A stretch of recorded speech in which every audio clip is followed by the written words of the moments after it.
Dave Popkin, WBGO Studios. A special interview today. I have three guests to talk about the mother of the blues, Ma Rainey, really one of the pioneers of the art form from Columbus, Georgia. And joining us from Georgia is Florene Dawkins. She is a curator of the Ma Rainey House Museum. Also, Cristy Benvenutti. She's the president of North Jersey Blues Society. And Charlie Apicella, who will be playing in three shows coming up regarding Ma Rainey. He is the program director of Blues Alive. He's the vice president of education for North Jersey Blues Society, also involved with the Blues Foundation, and he's a guitarist and a band leader of Charlie Apicella and Iron City, and they have a new record coming out live in New York City. Charlie, everyone, thanks for joining me. Thank you. Cristy, let's start with you. When Charlie came to you and you all got talking about this project, what made you want to get involved from an NJBS standpoint? Sure. Our involvement in the project really recognizes Florene's work to restore and preserve the Ma Rainey House Museum. And this aligns with our mission, which is to celebrate, preserve, and promote the blues. So we're very proud to recognize her impact on blues history and culture with a Lifetime Achievement Award, which will be accompanied by a celebration of Ma Rainey through two very special performances. Just from a historical and musical standpoint, why is it important to keep Ma Rainey in the spotlight, Cristy? Well, Ma Rainey paved the way for generations of musicians and performers. So keeping her legacy alive really honors her artistry. It celebrates the African American culture, and it will hopefully inspire future generations to carry the blues forward. No doubt. And Florene, could you add to that and talk about Ma's importance and why you're so passionate about it?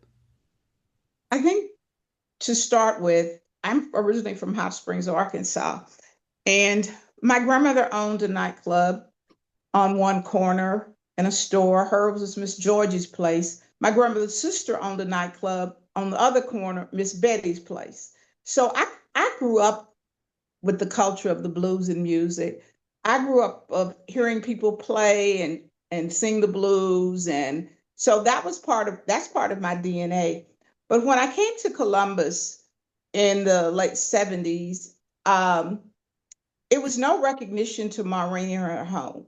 And I got involved with a city council person, AJ McClung, asked me to get involved. I've been involved in the arts in various projects, and he asked me to get involved around 1990. The city had just bought the house. And Ma Rainey, she's known everywhere around the world except in her hometown. And I think when you unless you really go into her history, she was a phenomenal woman.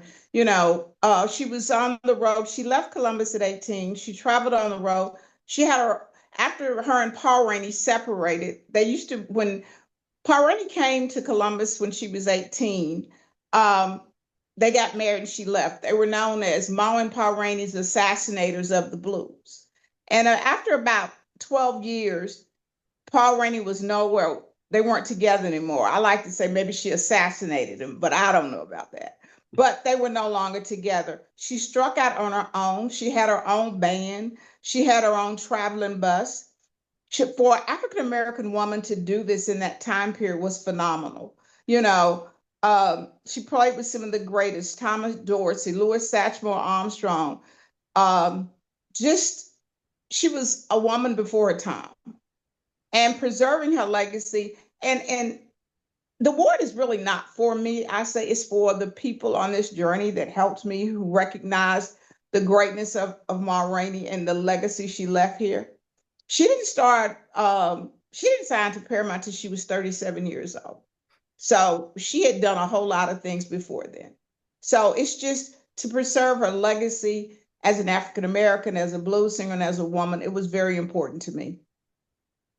And one of those recording sessions was memorialized slash fictionalized in the great Academy Award winning film Ma Rainey's Black Bottom, starring Viola Davis and, of course, Chadwick Boseman, directed by George C. Wolfe, which was a takeoff on the August Wilson play.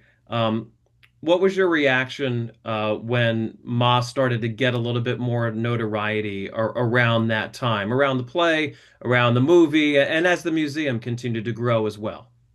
Well, that was also during the height of COVID that the movie came out.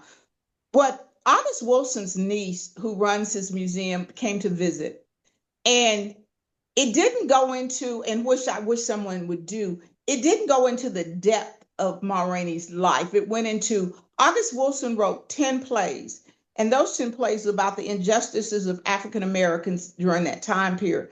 And that play was written, and it's to show that even Ma Rainey was this phenomenal singer traveling all over the world. Um, she still subject the injustice of being an African American woman. I think one of the most poignant scenes to me is when Ma wouldn't perform unless she had a Coke. And I think what it shows out, traveling all over the world, performing, but all the power she had at that moment was a Coca-Cola. And that's what August Wilson wanted to do, is to talk about the injustices. And he used her as this phenomenal woman who traveled, and the only power she had was a Coca-Cola. But it did introduce a lot of people to wanting to know Ma Rainey, and at the museum, and to know when they found out, it opened up curiosity to find out more about Ma Rainey. So that's what it did. Charlie, I want to go back to the museum in a moment, but let's just talk about the Masterwork Arts Grant and the shows that you have coming up, celebrating Ma Rainey and playing her songs. Factory Records in Dover, New Jersey. That's November 7th. November 8th is the gig in Brooklyn at the Folk Festival. And November 22nd, the Reading Blues Festival. And I know these will kind of each be special and unique shows, right?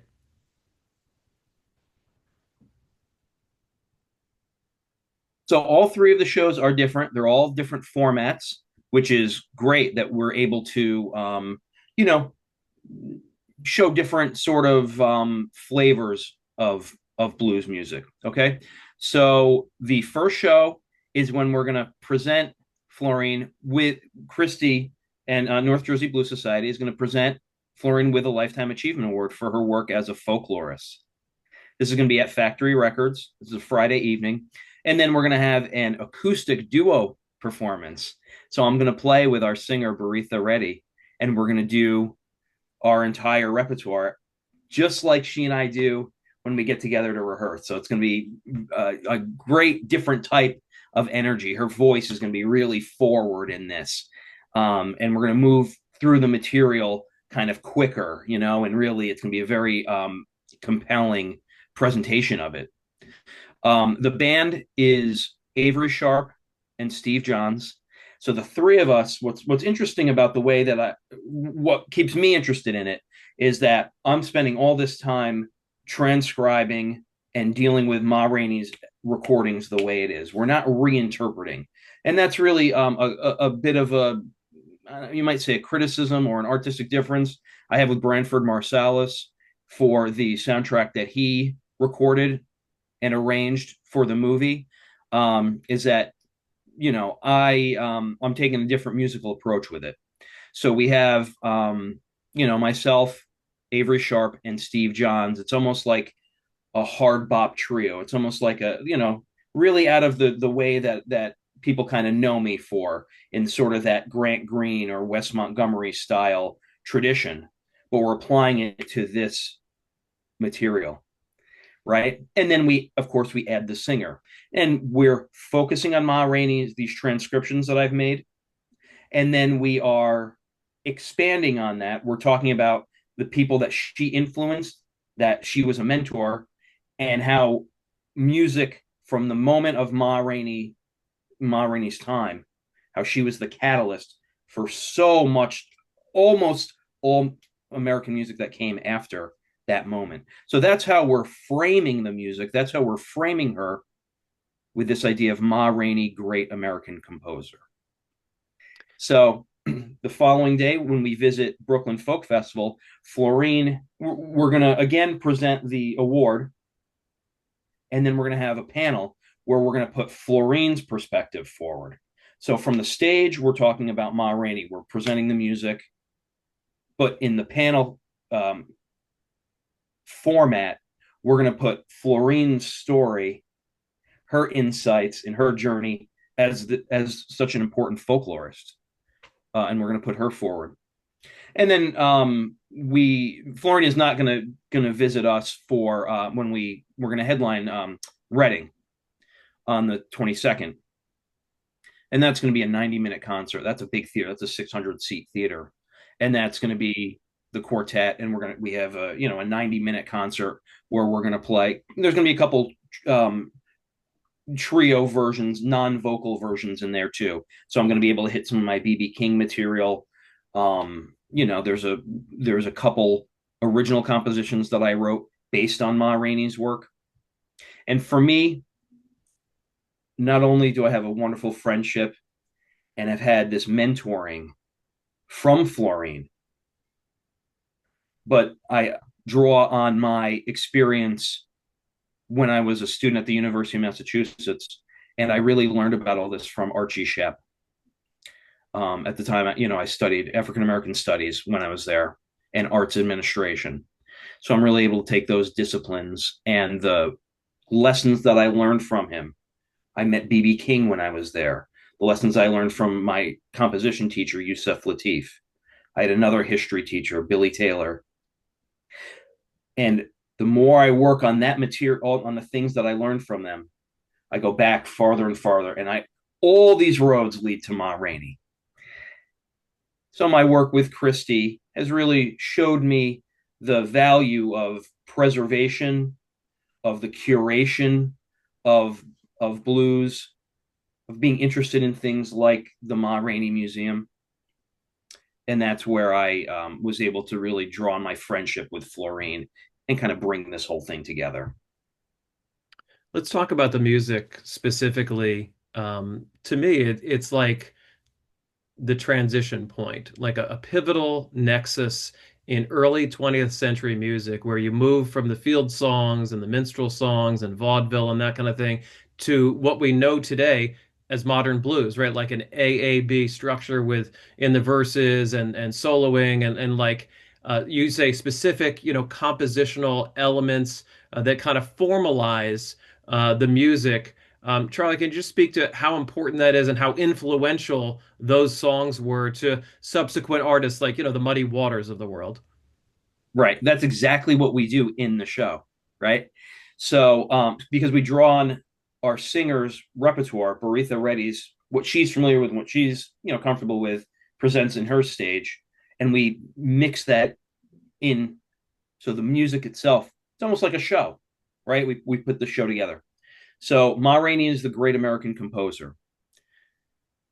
I'm working with one of the librarians at the Library of Congress, and they've been sending me all of her actual sheet music that was submitted for copyright back in the day. When I go down to the museum, when I finally get to go down to the museum in Georgia, I'm going to continue that research of these original source documents.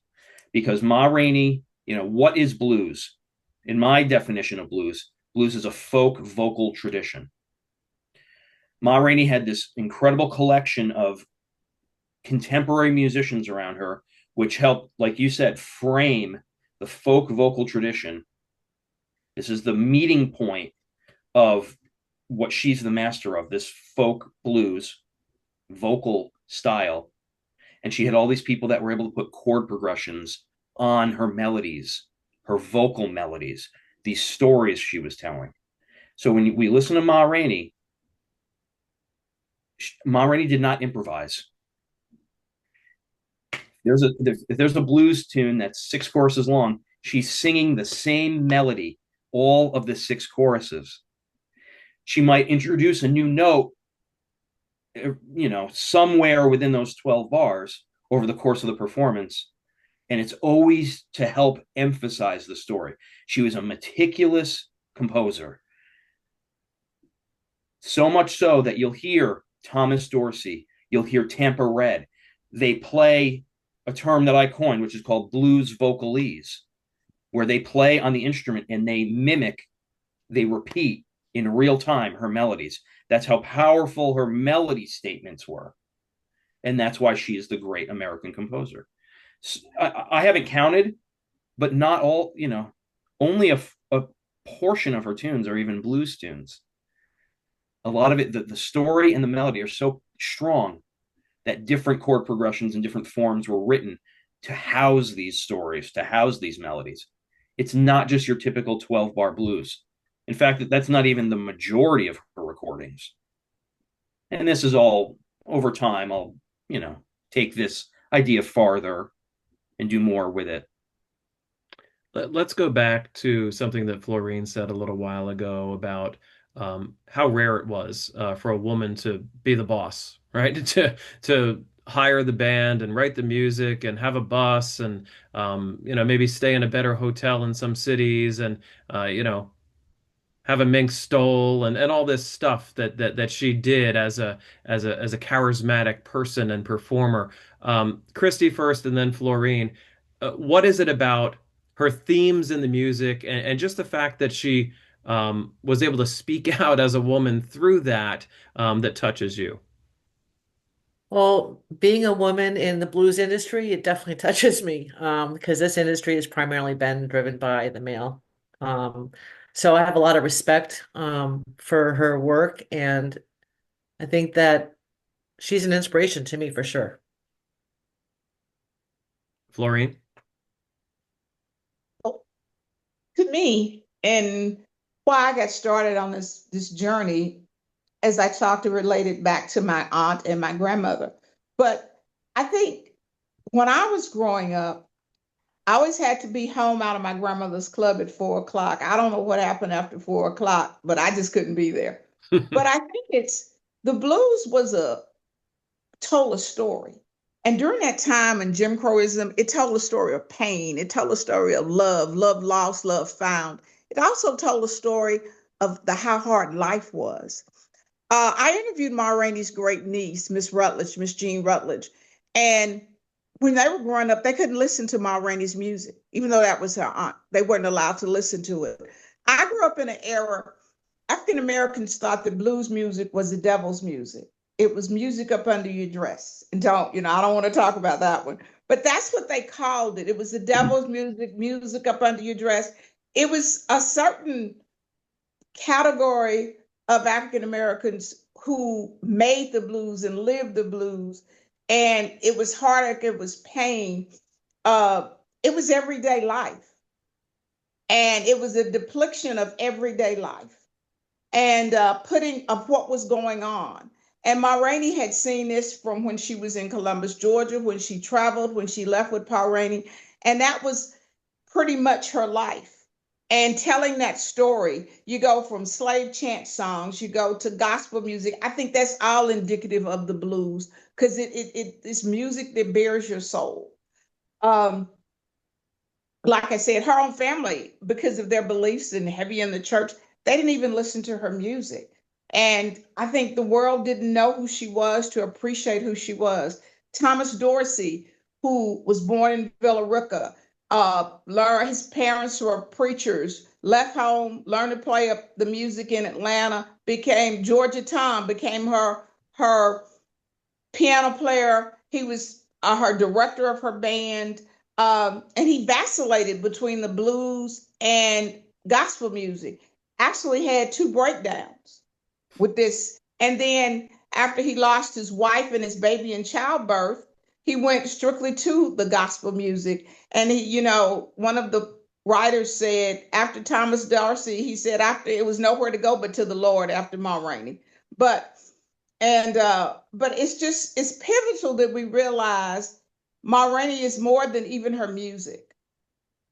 She's is I get kind of emotional about it because as a woman doing this and it was just phenomenal. I have a copy of her death certificate at the house. Actually, it's on display. After traveling all over the world, recording all those sides, do you know what they have her occupation down as on her death certificate? Housekeeper. That's her occupation. Unbelievable. That's what the world. 1939, she was known, that's what she was known as. And we still have these issues in 2025, although obviously not as severe. Yeah. I'm just interested as well, Florene, about basically starting a museum from scratch and trying to, find all these archival materials and exhibits and things to kind of tell the story of Ma Rainey's life. And I know it's been a long time, right? Like over 30 years that you've been involved doing this. What has the process been like for you? Well, the curator, actually the physical museum was Fred Fussell. Um, we started, actually we'll be in existence 20 years in October the 10th. Before we started this, I had to raise money. The house was, I'll send you a picture of the house. It wasn't, it was like a bomb exploded and pieces were everywhere. So that's the reason we paid $4,000 for it. And that was in 90. So it took almost 10 years to raise the money to do it. Um, City Council, I got Congressman Sanford Bishop, who is a congressperson here. We were able to get a grant with Save America's Treasures out of DC, working with the city of Columbus. It's been hard. I mean, it was challenging, but I've worked on historic preservations before. I'm working on one with the artist Alma Thomas now. So it's something I'm used to. And personally, I do it for my grandmother and my aunt, Miss Georgia and Miss Betty. I do it for them because I know how hard it was. And I know they weren't recognized, even though they weren't entertainers, they owned the establishments. And I know how hard it was. If you read Ma Rainey's story, they talk about her owning two theaters, one in Columbus and one in Rome. But we never were able to find that they were in her name.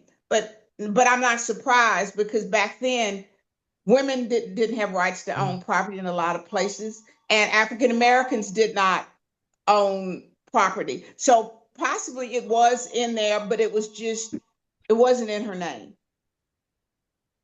Right. Charlie, before we wrap this up, is there anything that I've missed that you think is important for people to know, either about Ma Rainey or about this particular project that is really kicking into high gear in November? I think that Cristy has really positioned herself to be in a very unique position to make a tremendous impact on not only sort of education here in New Jersey, right? Like in schools and things that we've been doing. But through my work with the Blues Foundation, I found that exactly this type of thing that we kind of just got into and then started to learn more about. I think that, New Jersey can be a real important place for the appreciation and the preservation of these sort of activities. So I'm really thankful to her for taking the time and putting through the effort to extend this hand to Florene. I want to see more, specifically for this project. I want to see more attention nationwide. I'm trying to ring the bell with folks at the Blues Foundation. I'm trying to get people, like we have the Louis Armstrong Institute here in New York City.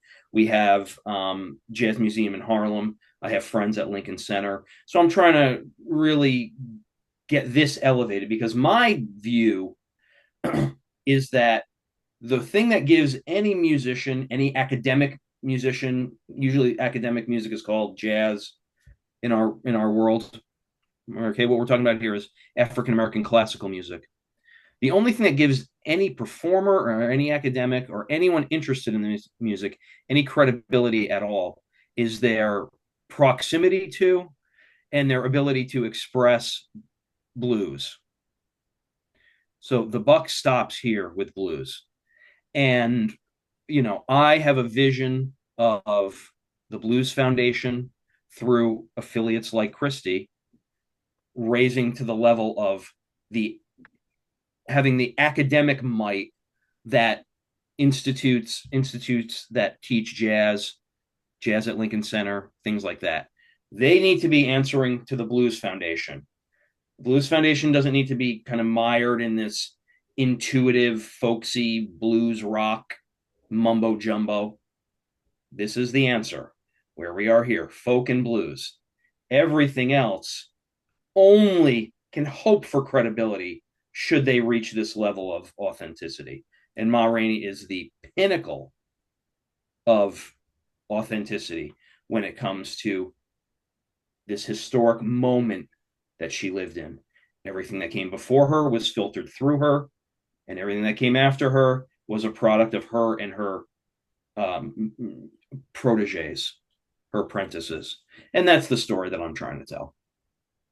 Well said. I appreciate all of you for the work that you're doing and for joining us here on BGO today. Florene Dawkins from the Ma Rainey House Museum, Cristy Benvenutti from North Jersey Blues Society, Charlie Apicella, blues man about town from Blues Alive, the NJBS, the Blues Foundation, and his Iron City Band. They have a new album coming out in October live in New York City. We encourage folks to go to the shows to learn more about Ma Rainey and her music. November 7th is Factory Records in Dover, New Jersey. Brooklyn Folk Festival is November 8th, including a panel. And then the Reading, Pennsylvania Blues Festival, that is November 22nd. Go learn more about Ma Rainey. Thanks, everybody, for joining us. Dave Popkin here on WBGO. Thank you. Thank you.